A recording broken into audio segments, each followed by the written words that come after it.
Hey, how's it going? This is Melinda and welcome to my channel. Today I'm doing a really fun video. It is a follow-up to a video I did a few months ago called The Chosen Few, My Top 10 Desert Island Albums.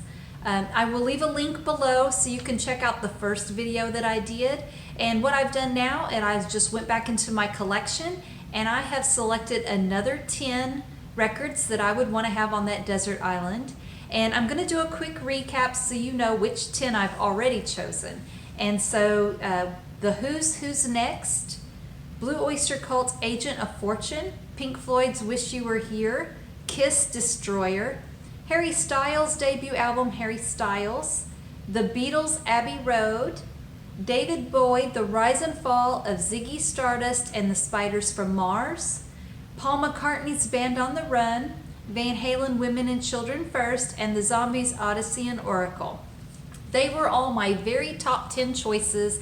I stand behind them. I think I did serve myself well by those choices. But now I'm going to go back in and I have picked some more and I'm looking forward to showing them all to you. I will go ahead and get started with the mighty Led Zeppelin.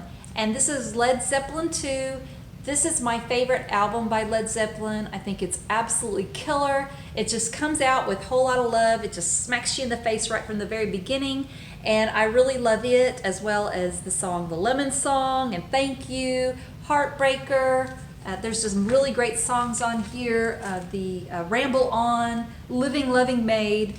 This is just a killer record and I would definitely want to have it on my desert island with me. And the one I'm going to show now is a wonderful Beatles solo album that came out right after the Beatles broke up.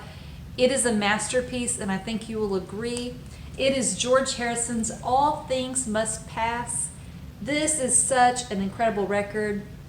I love the steel guitar work, the slide guitar work on here. And I love everything about it. I think it's an incredible record. It is a 3 LP set, but front to back is absolute perfection. I really love the songs, Isn't It a Pity, My Sweet Lord, All Things Must Pass, What Is Love. This is a really killer record, and I have really shown my love for Paul McCartney on my channel as well as John Lennon, but I really haven't given proper due to George Harrison and the amazing artist he was. And this really proves it. This was a killer record and I would definitely want to have it along. Of course, I have to have a Beatles record in the collection again, and I think my choice is going to surprise you. I think the logical choice would be to pick Revolver, but I think because I've listened to it so often, I tend to pick something else that's a little fresher, a little newer for me and exciting. And this is going to surprise you, but I would pick Magical Mystery Tour to take on my island with me. I really love this album. I think this is one where the US got it right and made an incredible record. I love the opening Magical Mystery Tour, Fool on a Hill. I love the song, the wacky song of I Am the Walrus. I think John Lennon sings it incredibly well, and I really think it's just a fun song. And then you go on to side 2 and you hear Strawberry Fields Forever, Penny Lane, Baby I'm a Rich Man, or Baby You're a Rich Man, I'm sorry, and All You Need Is Love. This is an absolutely incredible record for me, and I think it's a lot of fun, and I would want to have it on my desert island. So the record now I'm going to show is probably a sentimental favorite. I grew up with this album and I love it. It is the Cars debut album, The Cars. I am so glad that the Cars have made it into the Rock and Roll Hall of Fame. They are really an incredible band and I really enjoy everything they did.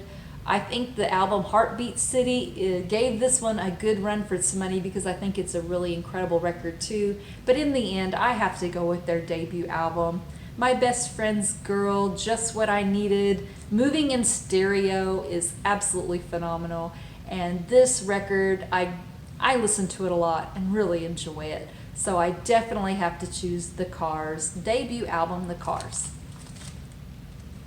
I'm going to now talk about a record that you all may think is a little bit controversial. It's definitely the gutsier choice I'm making, I guess, but I'm honest with you all. This is how I feel. This is a choice. I do think, I'm going to start out with the good news about this record because I do think it's controversial and I do have mixed feelings about it. It is Warrant's Cherry Pie. First off, I really don't like the cover of this album. I think the whole marketing around the song Cherry Pie at the time in 1990 was probably a good marketing choice, but I think in the long run was a bad credibility choice because I think this record is so much more than what it's been marketed as. I love the song Uncle Tom's Cabin, I Saw Red, Bed of Roses, Sure Feels Good to Me, Blind Faith. Incredible writing, incredible music. Cherry Pie is kind of a middle of the road song on this album. It's not even close to one of the best. But at the time, it was 1990, Nirvana hadn't come around yet. The hair metal, what they call hair metal, I don't really care for that term.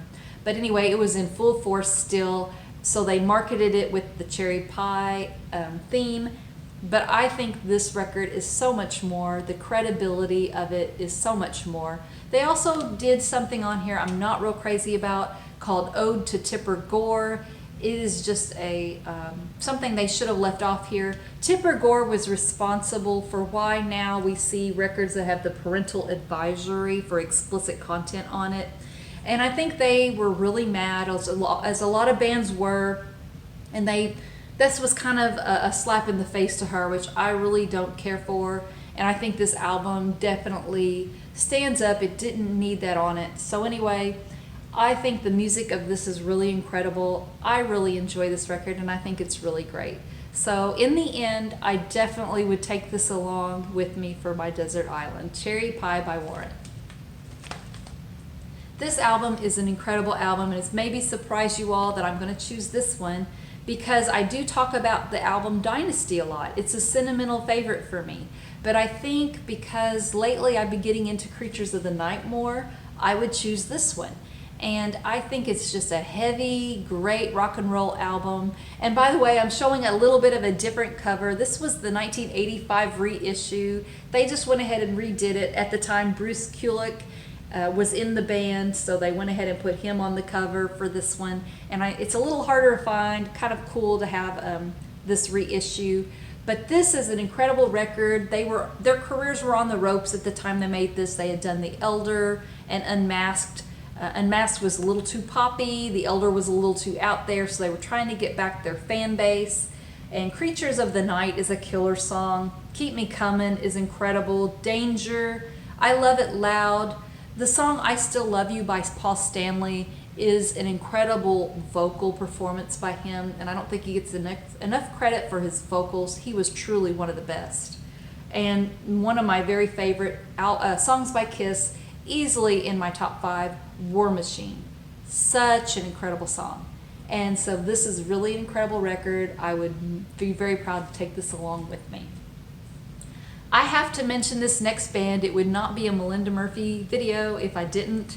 So I will go ahead and show this one. This would have to come along too. And of course I'm talking about the debut album for Van Halen. This is, a lot of people think this is their very best, and you may be right, but the truth is there's just so many great ones. It's so close. I don't know. It's just so hard for me to even pick because I have favorite songs on every single album they did. And this to me obviously was a really huge one. It's really good.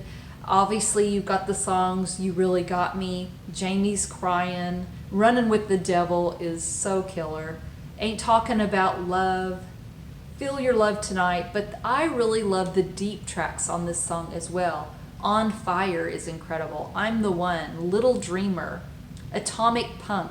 Of course, his incredible guitar performance of Eruption and Ice Cream Man. So anyway, this is just an incredible record by my very favorite band of all time. I have to admit, I can't not pick this one. It's so crazy. It's so good. So anyway, this is the debut album by Van Halen. Now this is a change of pace. This is more of a prog, more of a concept album, but it is the album that put this band into the mega stardom that they went on to. It also helped me become the fan that I became. And it is Styx, The Grand Illusion. I love this album. I just have such sentimental, just love it. It's just such a sentimental classic for me. It starts off with The Grand Illusion, and Fooling Yourself is an incredible song. Superstars, this has the hit Come Sail Away. I believe this came out in 1977. Such an incredible record. And like I said, this one really put them on the map. They had had albums before, but this made them the mega stars that they became. And this is such a killer record. Gotta add Tom Petty in here. This is his Torpedoes album. It is absolutely fantastic. It is, one of his best. You can argue Full Moon Fever, maybe that one was the best one, or Wildflowers, but this one put him on the mega stardom map. And it starts out with Refugee, and perhaps my very favorite song by Tom Petty ever, Here Comes My Girl. I just think it's the sweetest, and I love it. It's a great rocker. Even The Losers, Don't Do Me Like That is an incredible song, and it takes me back to going roller skating and being in the roller skating rink and hearing this one. So I really love Tom Petty and the Heartbreakers, and this is absolutely an incredible record that I would definitely want to take on that desert island. Now this one rounds out the top 10. It is an incredible record, and honestly, when I did my first video, I wrestled around with the Who's Next, and this album. In the end, I went ahead and went with Who's Next because of the classic songs that are on it are so amazing, but I really love this one too. This is Aerosmith's Pump. And I realize it is not in the golden era of Aerosmith per se. It came out in 1989, but I think this was absolutely a great album by them. I really enjoy it. I love every song on here. Love in an Elevator is the big hit out of this, but it's not even by far the best, not even close. I love Young Lust, F-I-N-E, Fine. Monkey on My Back is incredible. I love that one. Another radio hit was Janie's Got a Gun. The Other Side is great. My Girl, Don't Get Mad, Get Even. What It Takes. Who didn't go through a breakup back in 1989 or 90 and not crank that song up? So anyway, this is just a really fun album, a great album. I went and saw them. I took my daughter to see Aerosmith 4 years ago. And this is something that this is a little bit of a detour from the video I'm doing, but I wanted to ask you all to please leave in your comments. I have a question about proper concert etiquette. When we were there, to me, Aerosmith is a rock concert. Most people were standing the whole time and dancing, just kind of getting into it. I don't mean like full-fledged dance, but just kind of getting into it. My question is, when do you sit down at a concert, and when is it okay to stand up the whole time? For me, when I'm at a rock show like this one, I like to stand up the whole time. I don't get in other people's personal space. I just like to go in there, kind of get into the music and stand. When there's a really great song on, I can't just sit there. I have to get into it. And it made me start wondering. I watched a channel, Sea of Tranquility. The guy's name is Pete. I love his channel. And he was talking about a Rolling Stones concert he went to. And he was talking about a woman who stood up the whole time. And she was really getting in and dancing. And maybe if she was hitting other people and putting her hands up in other people's view, I kind of get where he's coming from, that maybe that's a bit annoying. But it just made me think, if you're at a Billy Joel concert, I can understand the argument you make for maybe you should sit down most of the concert, and there's others that come to mind too. When I was at Paul McCartney's concert in June, nobody sat down for very long. It was most of the time you stand up the whole time and enjoyed the show. Anyway, please leave your comments below. What is the proper etiquette? Are there times when we're supposed to be sitting down, or when it's a rock concert, is it okay to stand up the whole time? I want to know what you think. So anyway, this rounds out that top 10 of records, and I really love this one. I do have one honorable mention I want to show you. I wanted to pick this one, but I did not want to pick two albums by the same artist, so I had to leave this one off. And it is Balance by Van Halen. I loved this record. I think it's so incredible. If it had come out at a different time and a different place, I think this one would have been a much bigger hit. But it came out in 1994 or so, somewhere around that time, when after Nirvana had come out and things had changed. But I think this is a really incredible record. In the end, I could not take out the Van Halen debut album. It's just too much of a classic. But I wanted to give this one some props too, because I think it's so, so good. Sammy Hagar sings so great on here. It's got some tremendous music. So anyway, that is my video. Please leave your comments about the concert etiquette question that I have. Also, tell me where I got it right. Tell me where I got it wrong. And let me know what your choices would be for your desert island. Anyway, thank you so much for watching. Please subscribe and take care. Bye-bye.